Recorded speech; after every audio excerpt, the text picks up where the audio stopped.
सूरज जान मार लागे, तहरा पे दिल हमर भागे।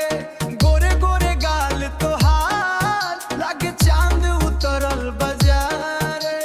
कमरिया तोहर कमाल बा, देख के दिल बेहाल बा। जब तू हंस के देखेलू पूरा माहौल धमाल बा। गली गली चर्चा बा तोहार, सबसे अलग अंदाज बा यार।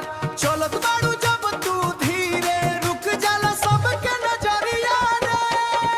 अरे चलत बाड़ू जब तू धीरे, रुक जाला सबके नजरिया रे।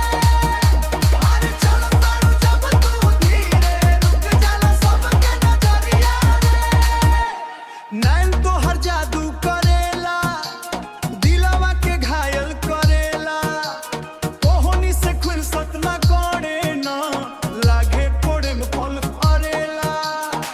तोहरा बिना ई मनवा काहे तना तड़पेला। तोहरा बिना ई मनवा काहे तना तड़पेला। गली गली चर्चा बा तोहार, सबसे अलग अंदाज बा यार। चलत बाड़ू जब तू धीरे, रुक जाला सबके नजरिया रे।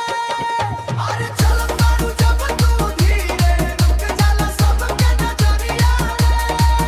अरे चलत बाड़ू जब तू धीरे, रुक जाला सबके नजरिया रे। पूरा इंडिया हिली बाबू, बस तू मुस्की मार। स्टाइल तोहार सुपर हिट बा, तू बाड़ू सबसे खास। सबसे खास। अरे गली गली चर्चा बटवा हिला के, अब जाके रुकेला ना जाके। अब जाके रुकेला ना जा।